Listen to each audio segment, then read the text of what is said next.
Hola, ¿qué tal? Buenas noches, bienvenidos a la edición estelar de este martes de 13 Costa Rica Noticias. Eice Chacón Cordero les saluda. Los invito para que también nos sigan en nuestras redes sociales. Usted las observa en este momento en pantalla. Ahora los invito a ver nuestros titulares.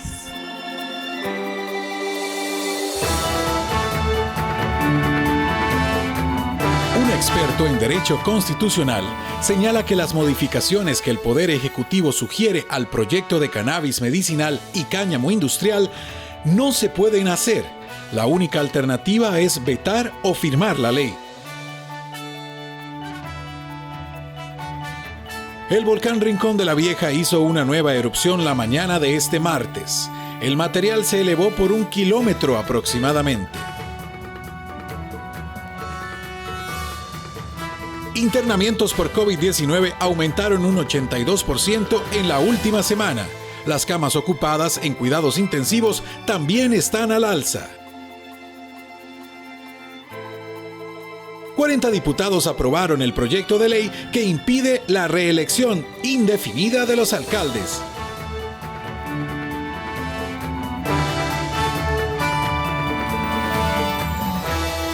Siete de la noche con 1 minuto. Vamos al detalle de las informaciones. El Parque Nacional Volcán Turrialba se mantendrá cerrado por tiempo indefinido debido al aumento en la actividad de este coloso. El periodista Andrés Ortiz está en el Opsicori y nos detalla cuáles son las razones para mantener este parque cerrado. Andrés, muy buenas noches. Adelante. ¿Qué tal? Muy buenas. Así es, el Parque Nacional Volcán Turrialba se mantiene cerrado de manera indefinida según ya lo ordenó el SINAC, y eso se debe a las valoraciones que hacen los expertos, por ejemplo, del Opsicori. La erupción del 17 de enero fue bastante importante y fue parte de lo que produjo que se realizara este cierre. Para ampliarnos sobre el por qué es que se toma la decisión de subir de categoría en la actividad de este coloso, nos encontramos con don Javier Pacheco del Opsicori. Don Javier, gracias por atendernos. Primero, tal vez si nos explica la condición que tiene el volcán Turrialba. Usted me explicaba y me aclaraba que desde diciembre es que se sube el nivel, pero es después de esta erupción de inicios de año que se toma la decisión de que se cierre de manera preventiva a los turistas que están visitando este parque. Tal vez si nos explica precisamente a qué se debe. Sí, claro. Recuerde que el volcán Turrialba entró en actividad bastante peligrosa desde el 2010. En enero del 2010 vimos una fuerte explosión freática que arrojó fragmentos de roca, ceniza, y se fueron dando otras erupciones en el 2011, 2012, 2013, y ya en el 2014 el volcán entró en una fase mucho más activa, una fase ya casi magmática hasta el 2016, que empezamos a ver las grandes erupciones del volcán Turrialba con ceniza que lograba llegar hasta el Valle Central, afectando el aeropuerto y otros sitios. Y a partir del 2016, que ya era una actividad magmática,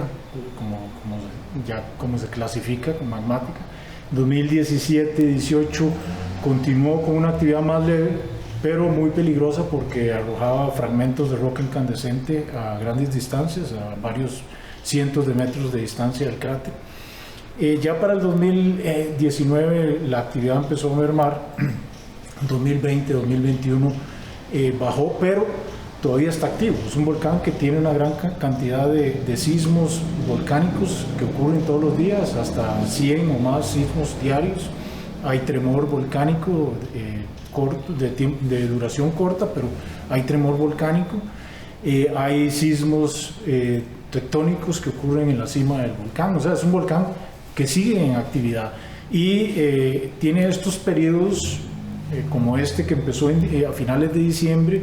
También hubo otro periodo en junio en donde el volcán empezó a generar este tipo de erupciones. Son pequeñas comparadas con 2016, o sea, hay que ponerlo en perspectiva, pero son erupciones que podrían poner en peligro gente que llega al cráter, que se acerca mucho al cráter, como es lo que pasa en el Turrialba y en otros volcanes del país, en donde la gente entra de manera ilegal a los cráteres y se pone en peligro porque estas erupciones, por ejemplo, la misma erupción del 17 produjo un flujo de material ese flujo de material contiene no solo ceniza, gases tóxicos, sino que también fragmentos de roca. O sea, habían fragmentos de este tamaño, o sea, bastante grandes, arrojados a más de 100 metros de distancia. Entonces es muy peligroso, y para evitar cualquier exposición, tanto de los guardaparques como de los visitantes, y por lo tanto pues, es recomendable mantener el parque cerrado hasta que el volcán no entre en una fase más tranquila. Por último, Javier, el Rincón de la Vieja presentó una erupción el martes, es decir, ha venido también con esta actividad. Hoy en la mañana presentó una erupción bastante importante, hubo derrame de material fuera del cráter, estaba bastante despejado, por lo que los vecinos pudieron ver la erupción y tomaron varias fotos, hay varias fotos y videos de esta erupción. El volcán Rincón, recordemos, viene presentando una actividad muy importante desde el 2011. Todos los años, desde el 2011 hasta el presente, ha tenido algunas erupciones, algunas muy fuertes, en el 2017, 2020, 2019, 2021, y también este año, 2022, se han presentado erupciones bastante importantes que han producido flujos de material que se derraman por las laderas del volcán, y como ha estado lloviendo, bueno, estuvo lloviendo en diciembre y ahora en enero, al principio de enero, esos materiales bajan por los cauces de los ríos y producen lajares. Don Javier, muchísimas gracias. Con mucho gusto. Don Javier Pacheco del Opsicori, que nos detallaba sobre la actividad del volcán Turrialba y también la actividad que ha tenido en los últimos años y precisamente esta semana el volcán Rincón de la Vieja. Regreso con ustedes al estudio. Gracias, Andrés, por esta información. Ahora cambiamos de tema. Expertos en economía y política consideran urgente reactivar el sector turismo para mejorar el índice de empleo en el país y la reactivación económica. El desempleo y la reactivación económica en el país son dos de los temas prioritarios para el futuro gobierno. Aunque la cifra de desempleo en Costa Rica se ha ido reduciendo levemente, aún se encuentra a niveles altos. La tasa de desempleo para el trimestre, que va de septiembre a noviembre del 2021, cerró en 14,4%, según los últimos datos del INEC, es decir, equivalente a 351,000 personas en esta condición. Para la politóloga Sandra Pisk, reactivar el sector turismo es fundamental para generar nuevos empleos y mejorar las condiciones económicas a nivel nacional.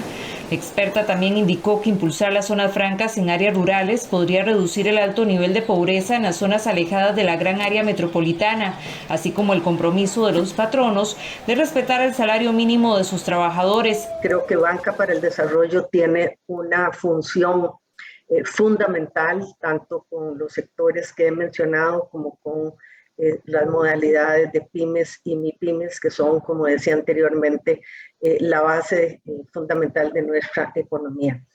Creo que todo lo que tiene que ver con formación dual, en donde también tenemos ya un proyecto aprobado en la Asamblea Legislativa el año pasado o antepasado, es fundamental, y ese debería impulsarse con mayor fuerza. La promoción de empresas que quieran adherirse a esta nueva modalidad de promoción dual. Eso, conjuntamente con la nueva ley del INA, deberían ser motores importantes para promover la reactivación económica.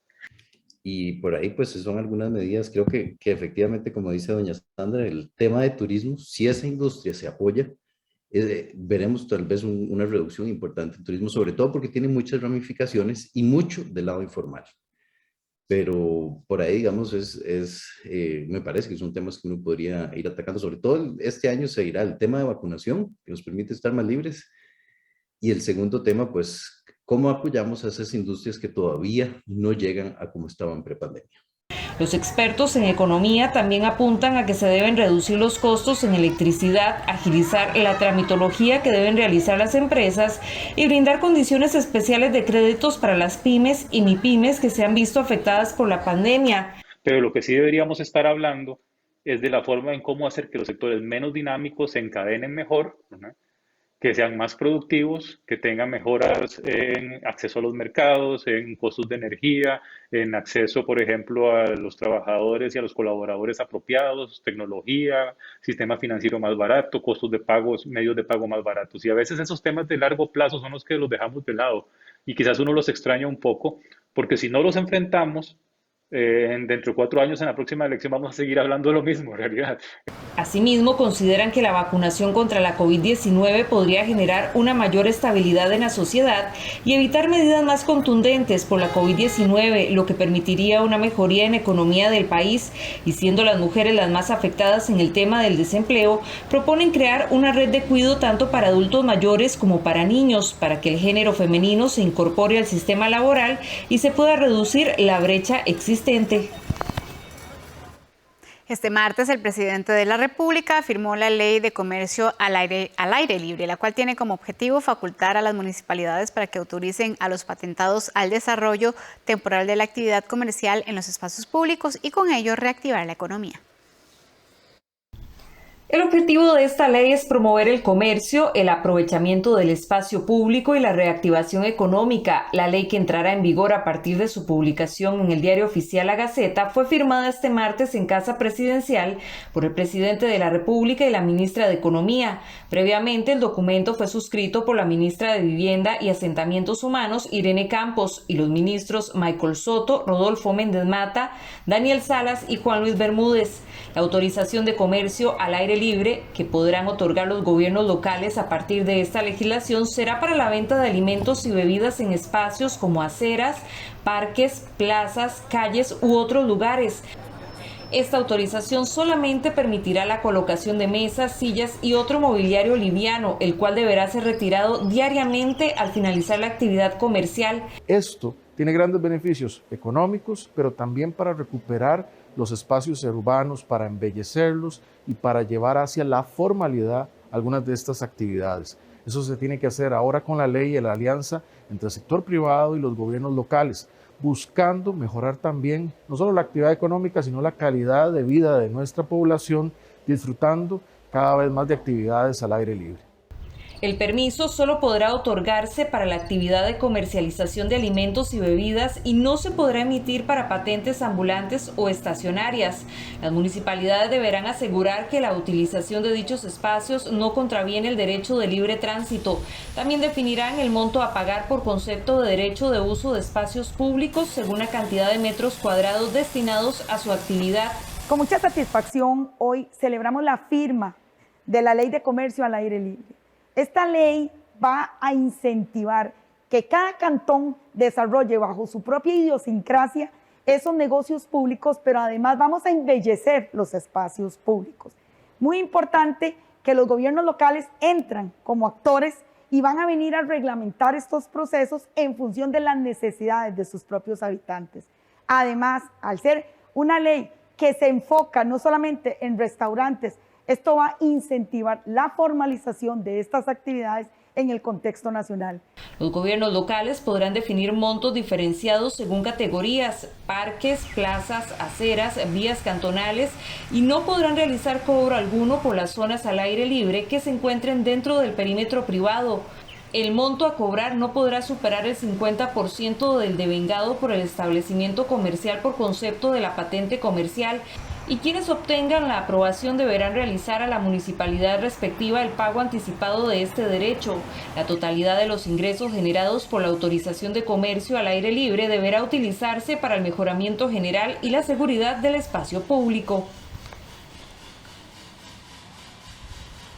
Un estudio del 2021 realizado por el Instituto Nacional de Estadísticas y Censos INEC muestra que con la pandemia generada por la COVID-19 aumentaron en un 23.6% las microempresas de los hogares. Además, la investigación reflejó que el año anterior hubo 434,000 trabajadores más que en el 2020, siendo el sector de servicios el que tuvo una mayor participación, seguido por el comercio y la industria.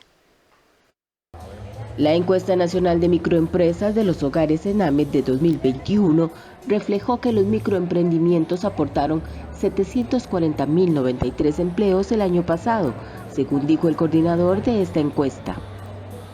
Según este estudio, se encuentra que existen 434,000 personas emprendedoras. Esto es 22.3% más que en el 2020, cuando se estimó en 355,000. El 67.3% de estas personas son hombres y el 32% son mujeres. El total de microemprendimientos se estima en 454,000. Esto es un 23.6% más que el año anterior. El total de microemprendimientos de los hogares es mayor que el total de personas emprendedoras debido a que una persona puede tener más de un negocio. El investigador indicó que un 59.7% de los emprendimientos están en la región central, mientras que en la Huetar Norte ocupa un segundo lugar con un 9,4%. Veamos la siguiente información relacionada con el empleo generado por las microempresas. De acuerdo con esta investigación, un 16,6% de empleo se generó en el sector industria, un 36,6% en el comercio, un 21,4% en el sector agropecuario y un 25,4% en el sector servicios. Asimismo, Madrigal explicó que un 57.7% de las empresas informales no están inscritas en ninguna instancia pública. El 71,2% no tienen ningún tipo de contabilidad formal o de régimen simplificado. Un 73,9% no cuentan con factura timbrada ni factura electrónica. Además, el 71.5% de los negocios no cuenta con local y el 51,4% no usa productos financieros para el negocio. Además, el 67% no tiene seguro social para la persona dueña de la actividad económica. Al observar la distribución de los microemprendimientos según actividad económica, se encuentra que el 46.3% se dedica a servicios, un 21% a industria, un 19.8% a comercio y un 12.8% se refiere a actividades agropecuarias. Al observar las características de formalidad de estos establecimientos, se encuentra que el 57.7% no tiene ninguna característica de formalidad. Esto es un aumento con respecto al año anterior, cuando se ubicó en 49.1%. Por otra parte, el estudio muestra que de las 454.650 microempresas, el 73,8% son unipersonales, el 14% tiene 2 trabajadores y el 12.1% tiene 3 o más trabajadores, que incluye el dueño de la actividad económica. Con respecto al nivel de educación, predominó entre las personas dueñas de estos negocios fue de baja escolaridad. También el estudio encontró que entre las mayores necesidades de estos emprendedores se encuentra el acceso a préstamos, seguido por el acceso a la capacitación y, por último, la simplificación de trámites en las instituciones del Estado. A las 7 de la noche con 18 minutos vamos a nuestra primera pausa comercial. Le adelantamos que 40 diputados aprobaron el proyecto de ley que impide la reelección indefinida de los alcaldes. Más información después de esta pausa.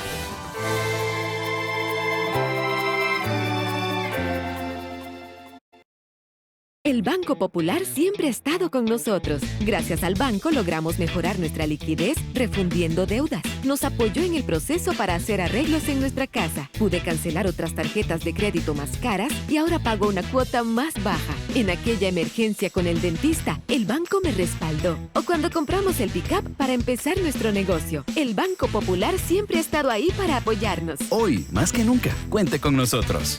Banco Popular y de Desarrollo Comunal. Código 13. Acceso a la tecnología. Los miércoles a las 9 de la noche, con repetición los viernes a las 11 de la noche. En 13. Costa Rica Televisión. Diversas coreografías, sus bailarines y coreógrafos. Todo el talento de la danza moderna, clásica y ballet. Véalo en Festival Estrena Danza 2021. Los domingos a las 12 mediodía. En 13, Costa Rica Televisión. ¿Qué es la distancia? Es el espacio entre A y B. Preguntale sobre distancia a estudiantes de la UNED. Personas valientes, emprendedoras y autodidactas, porque para la UNED la distancia es nuestra mayor fortaleza. Tenemos estudiantes en casi todos los distritos del país. El único requisito para matricularse es querer triunfar. UNED.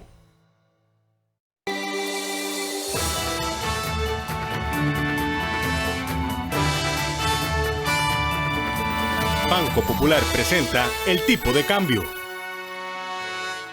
Y a esta hora repasamos en pantalla cómo cierra la cotización del dólar este martes, según el Banco Central de Costa Rica. Como usted lo observa en pantalla, la compra 634 colones con 67 céntimos y la venta 643 colones con 8 céntimos.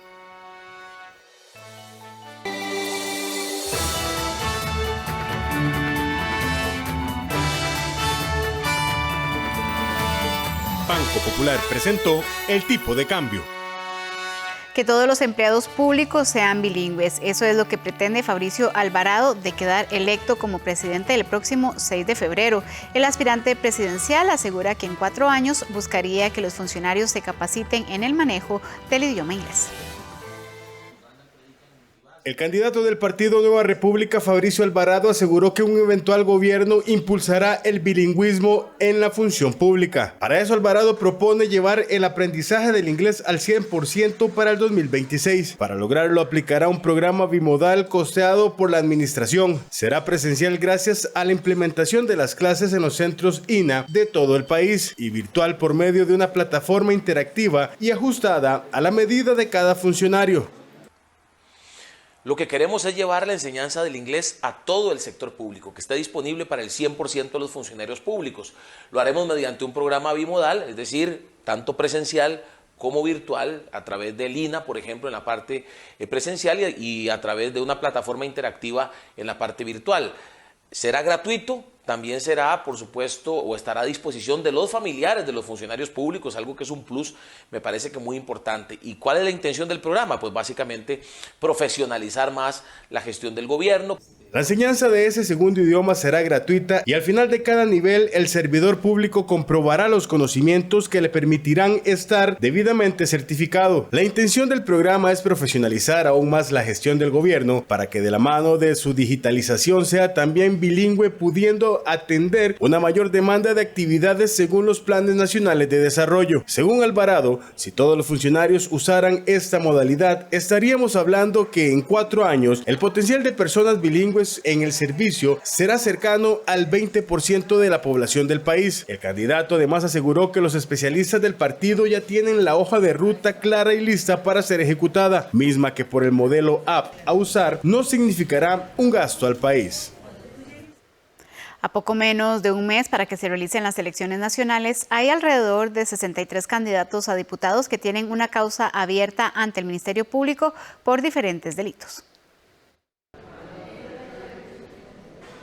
El Ministerio Público informó que 63 personas que están postulándose para una diputación en el actual proceso electoral mantienen al menos una causa abierta por presuntos delitos. De estos, 41 casos se encuentran en proceso de investigación por parte de las autoridades. Los partidos que cuentan con más candidatos a diputados con causas abiertas son el PLN, el PUSC y Nueva Generación. Liberación Nacional tiene 9 candidatos investigados, la Unidad Social Cristiana tiene 7 y Nueva Generación 6, mientras que Restauración Nacional, Alianza Democrática Cristiana y el PAC tienen 3 aspirantes cuestionados por el Ministerio Público. Al hacerle la consulta al candidato presidencial de Liberación Nacional, José María Figueres, sobre esta situación, aseguró que la agrupación estará pendiente de lo que suceda con estos aspirantes.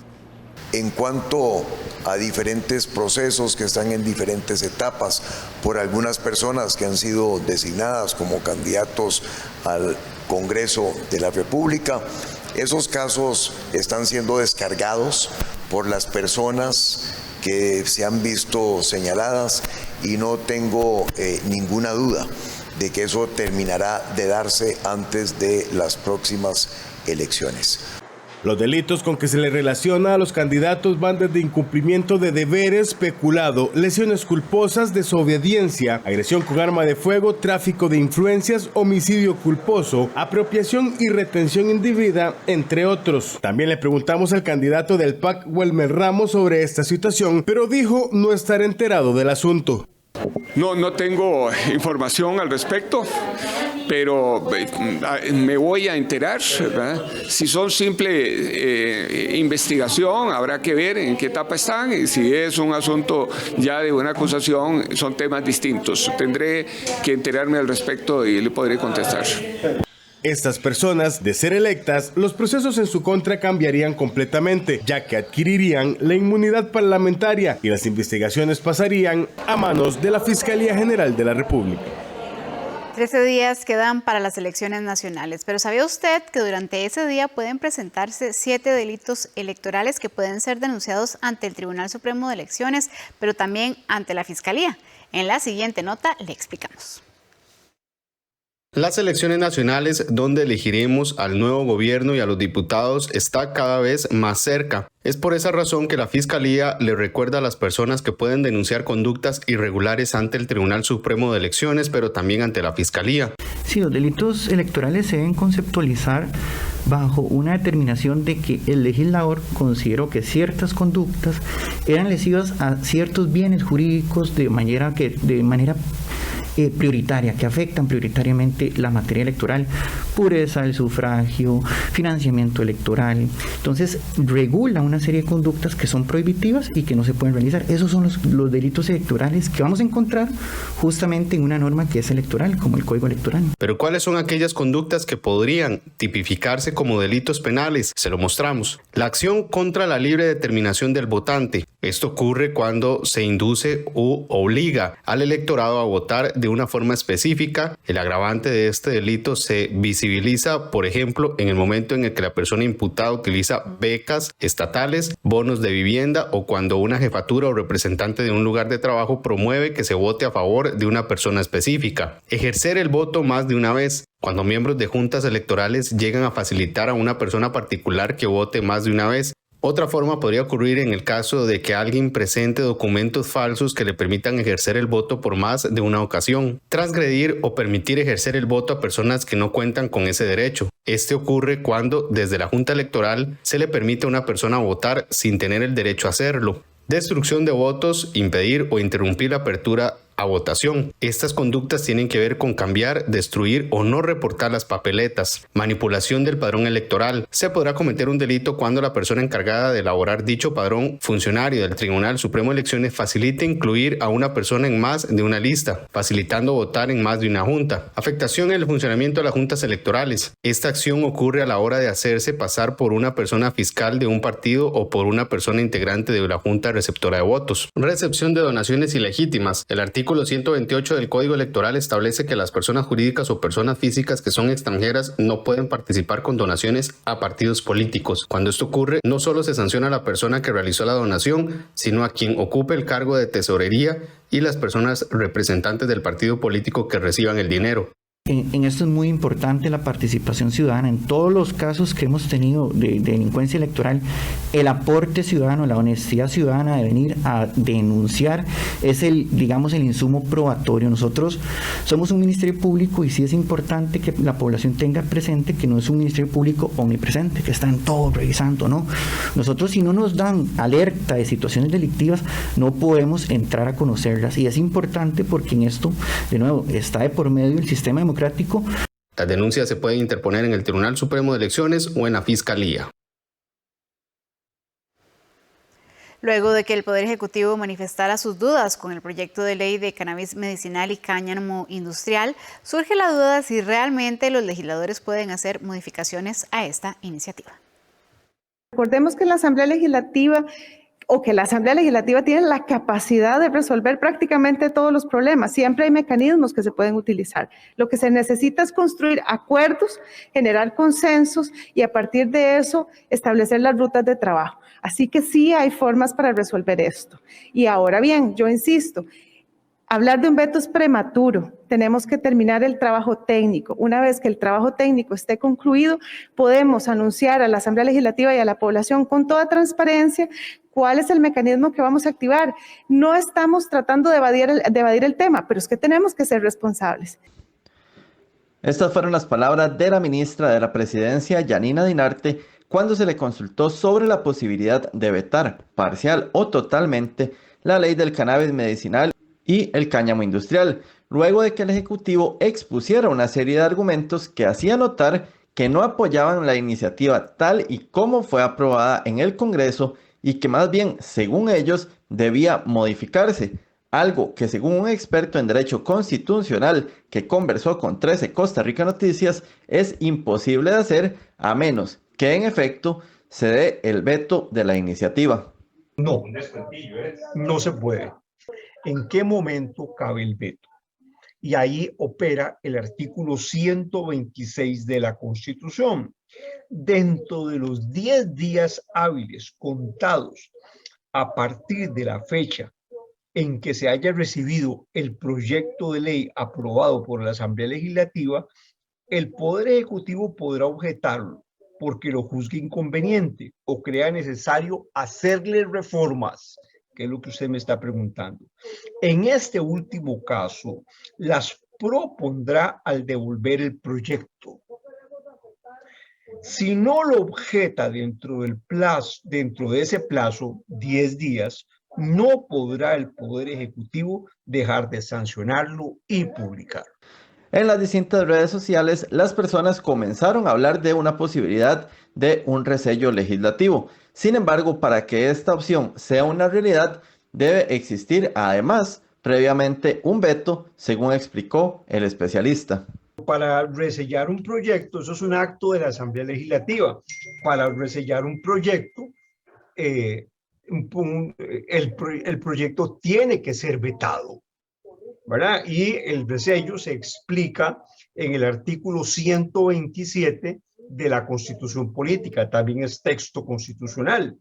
Dice, reconsiderado el proyecto por la Asamblea con las observancias del Poder Ejecutivo, y si la Asamblea las desechare y el proyecto fuere nuevamente aprobado por 2/3 de votos del total de sus miembros, quedará sancionado y se mandará a ejecutar como ley de la República. El Poder Ejecutivo tiene hasta el próximo 31 de enero para tomar la decisión final de si veta el proyecto parcial o totalmente, o bien si firma la iniciativa. Los legisladores aprobaron en primer debate el proyecto de ley que pretende impedir la reelección indefinida de los alcaldes. Eso sí, los diputados y diputadas mantienen una serie de dudas que ahora deberá resolver la Sala Constitucional. Con 40 votos a favor, los diputados de la República aprobaron en primer debate el proyecto de ley que estaría eliminando la reelección indefinida de alcaldes. Sin embargo, los propios legisladores aseguran tener una serie de dudas. Esto luego de que el Tribunal Supremo de Elecciones objetara la iniciativa. Y es que el órgano electoral envió este lunes anterior un documento que indica que si bien es cierto que los diputados pueden poner un límite a la reelección, cuestionan que la propuesta prohíba a los alcaldes a postularse para otro puesto municipal de elección popular.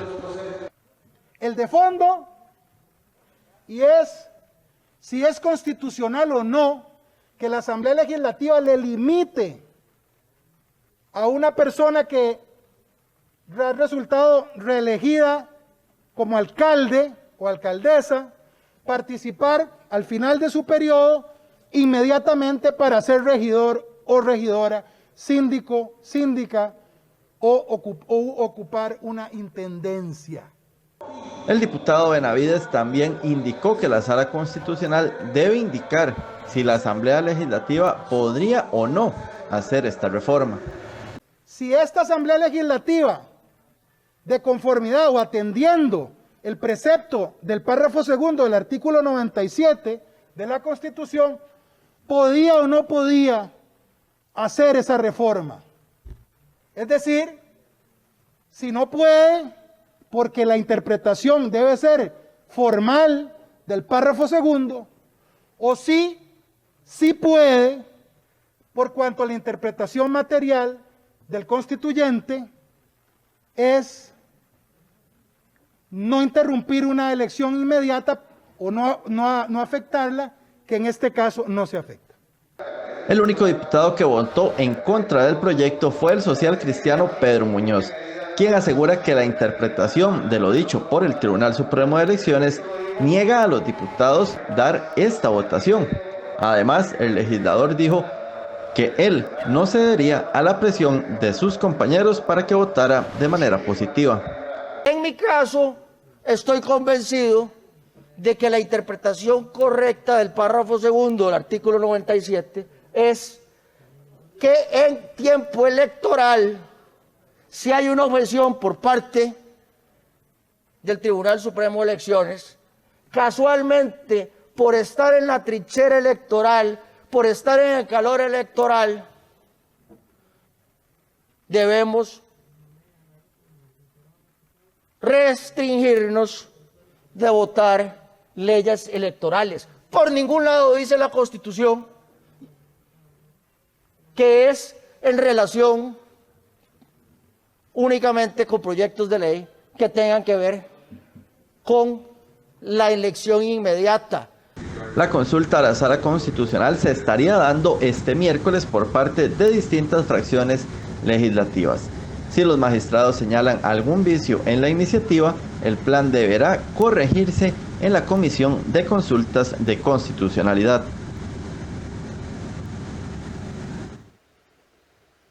Durante las últimas horas de control de la agenda legislativa, el gobierno tomó la decisión de desconvocar el proyecto de ley creación de una tasa para el mejoramiento de la justicia cobratoria. Esto debido a que, según su percepción, los diputados pretendían archivarlo por segunda ocasión en la Comisión de Asuntos Hacendarios. Este plan propone la creación de una tasa a los servicios judiciales cobratorios en aquellas demandas de cobro judicial que provienen del sistema financiero costarricense. Según los datos oficiales, este sistema está conformado por 51 entidades con carteras crediticias que rondan los 10 billones de colones.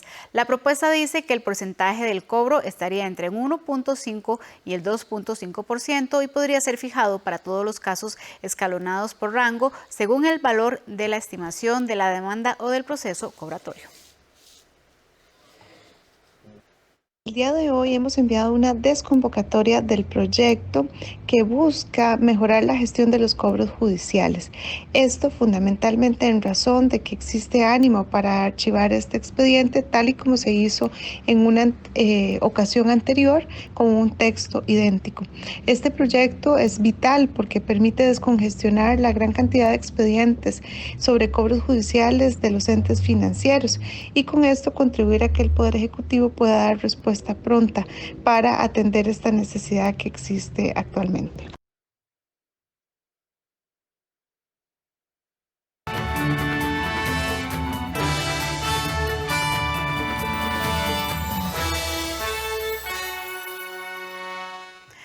En este momento les mostramos en pantalla cuáles son los datos epidemiológicos COVID-19 correspondientes a este martes. Según el Ministerio de Salud, para hoy se registran un total de 5.336 nuevos casos, para un total de contagios desde que inició la pandemia de 661.684. Las personas hospitalizadas siguen en aumento, 617 se encuentran en camas de hospital, de las cuales 119 están en unidades de cuidados intensivos. Esto representa 12 personas más que el último reporte emitido ayer lunes por el Ministerio de Salud. Lamentablemente también la cifra de personas fallecidas sigue en aumento. Para hoy se registran 7.492 personas fallecidas, 9 más en las últimas 24 horas. Y precisamente para ampliar sobre este tema, la tercera semana de enero se registró un aumento en los internamientos de pacientes positivos por COVID-19. Según datos del Ministerio de Salud, del 16 al 22 de enero, las hospitalizaciones por este virus se mantuvieron con un promedio de 435 casos diarios, mientras que para la segunda semana del mes el promedio fue de 239 casos ingresados, lo cual representa un aumento del 82% en las hospitalizaciones totales. Según el reporte de salud, salud, entre la semana 2 y la semana 3 se registró un aumento de un 44.1% en la mortalidad. El 75.5% de los fallecimientos de la semana 3 se registraron en el grupo de edad de 65 años y más, el 12.2% en el grupo de 50 a 64 años y el 12.2% en el grupo de edad de 18 a 49 años. No se presentaron fallecimientos en menores de edad. Al 25 de enero se contabilizan 7.492 fallecimientos. De las 617 personas hospitalizadas este martes, 9 están en centros privados y 608 en el sistema público. Del total de internados, 119 personas están en UCIs y 498 están en salón.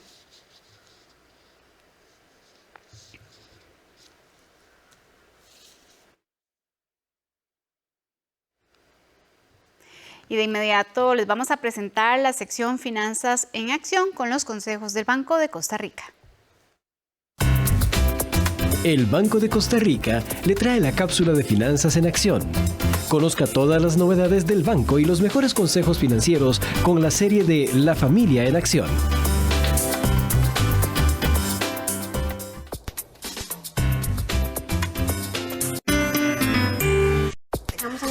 No, mi amor, mira este. Para ver, sí, ves que son 2 sobres de gelatina con razón. Un poquito menos de azúcar. 2 tazas de azúcar podríamos reducirlo y que sea un poquito más saludable. ¿No han visto las llaves del carro? Mi amor, creo que las vi en la cocina. Yo las había visto por aquí. Qué torta, tenía que hacer un depósito en el banco y no. Ay, mi amor, pero no hay problema, vamos, yo te acompaño al banco.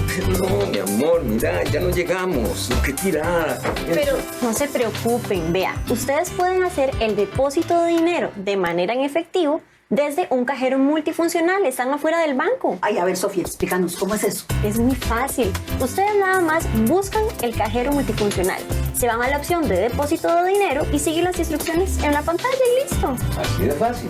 Ay, mi amor, pues yo veía esos cajeros y no sabía que se podían hacer depósitos en las cuentas. Realmente tiene muchos beneficios. ¡Qué éxito! Claro, y si ustedes necesitan hacer algún otro trámite del dinero, pueden hacerlo en línea desde bancobcr.com o desde la app. ¡Ay, qué salvada! Y con la conveniencia de que tienen horarios extendidos. Ay, mi amor, podemos aprovechar y irnos a dar una vueltica y de paso nos compramos un heladito. Claro que sí. Pase usted, señora. Para más consejos, síganos en bancobcr.com o en las redes sociales del BCR. Finanzas en Acción. Aprende con nosotros. La cápsula de Finanzas en Acción fue traída por el Banco de Costa Rica. Inicie el año con prácticos consejos y herramientas para administrar mejor su dinero. Siga la serie de La Familia en Acción en www.bancobcr.com. 7 de la noche con 42 minutos. Vamos a hacer una pausa comercial. Al volver le contamos que el Fondo Monetario Internacional prevé menor crecimiento mundial en este año y advierte un panorama más sombrío. Más detalles de esta y otras informaciones del mundo al regresar.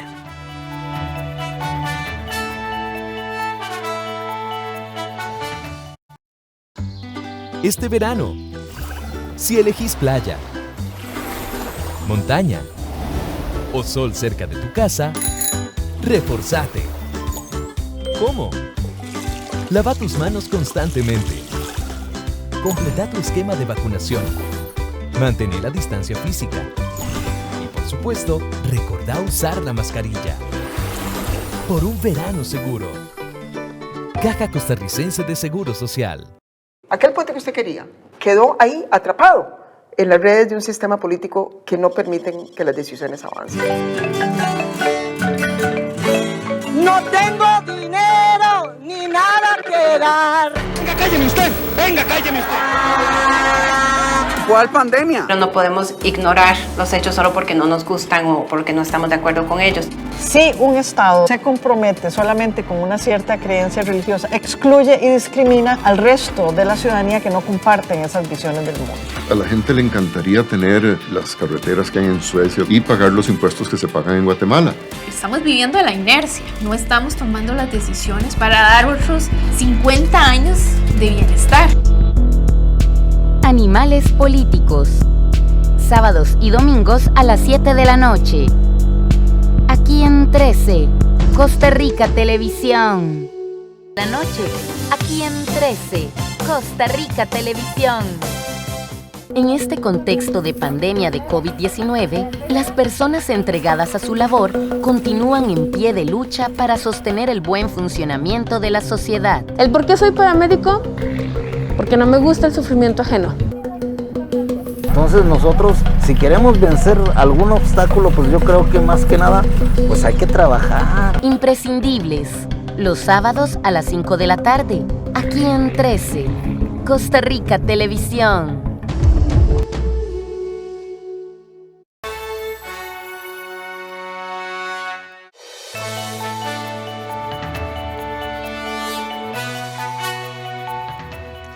La economía mundial crecerá menos de lo previsto este año, principalmente debido al poco crecimiento en Estados Unidos y China. Así lo señaló este martes el Fondo Monetario Internacional, asegurando un horizonte sombrío a causa del Ómicron, alta inflación y altas tasas de interés.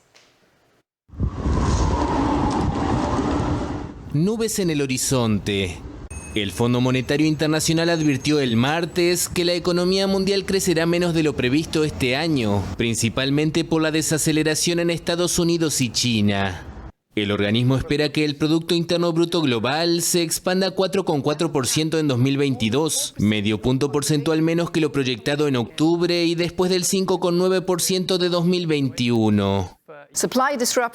Las interrupciones del suministro siguen pesando sobre la actividad y están contribuyendo al aumento de la inflación, lo que se suma a las presiones de la fuerte demanda y a los elevados precios de los alimentos y la energía.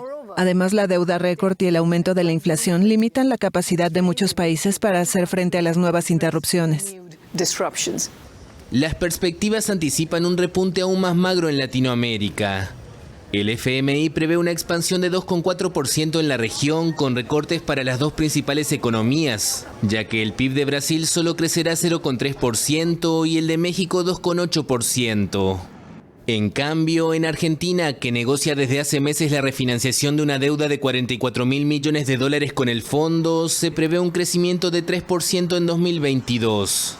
El organismo agregó que espera progresos en la renegociación con el gobierno de Alberto Fernández en los próximos días. El actual jerarca de la Organización Mundial de la Salud tiene vía libre para ser reelegido en su puesto dentro de este organismo internacional. Candidatura única en la Organización Mundial de la Salud. Su director general, el etíope Tedros Adhanom, recibió la luz verde para presentarse a la reelección en mayo, tras una votación procedimental el martes en Ginebra.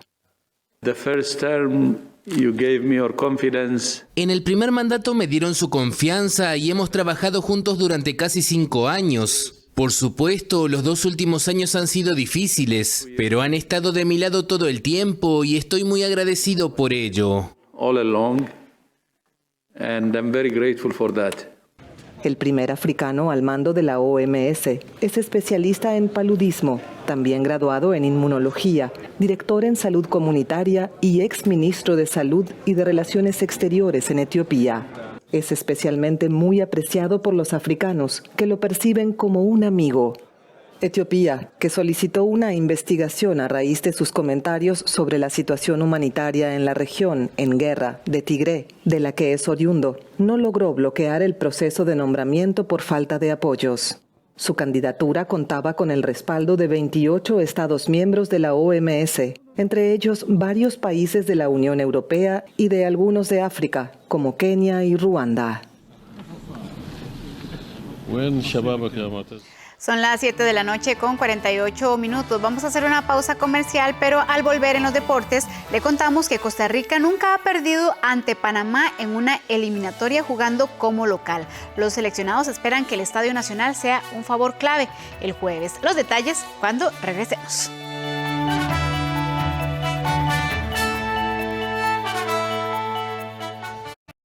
Esta semana en Global 3000... volver a empezar con más de 70 años. ¿Por qué muchos jubilados japoneses no se retiran del todo?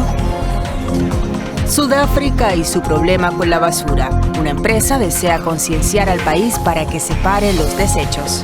Nos vamos a Brasil, donde los buscadores de oro ilegales se internan cada vez más en la selva. Global 3000, este martes a las 10 de la noche, solo en 13, Costa Rica Televisión. El cocinero Juan Brachelli y la bióloga Eugenia López se proponen descubrir los aspectos científicos de la gastronomía. Mi nombre es Eugenia, soy científica y hasta hace unos años no sabía cocinar ni un huevo duro. Pero gracias a mi amigo cocinero descubrí que en la cocina podía divertirme tanto como en el laboratorio. Soy Juan, soy cocinero, me apasiona enseñar a cocinar, pero no siempre enseño yo porque tengo una alumna científica, así que muchas veces al que le toca aprender es a mí. Ciencia a la carta, los sábados a la 1:30 de la tarde. Aquí en 13, Costa Rica Televisión.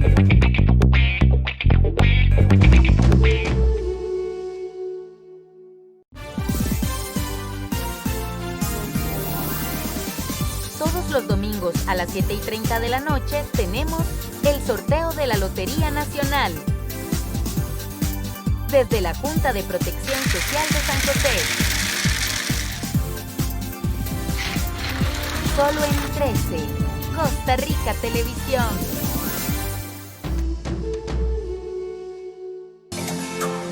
La historia de amor, amistad y crecimiento de 6 hombres y mujeres jóvenes que se mudan del campo a la gran ciudad de Tokio, cada uno con sus propios sueños y aspiraciones.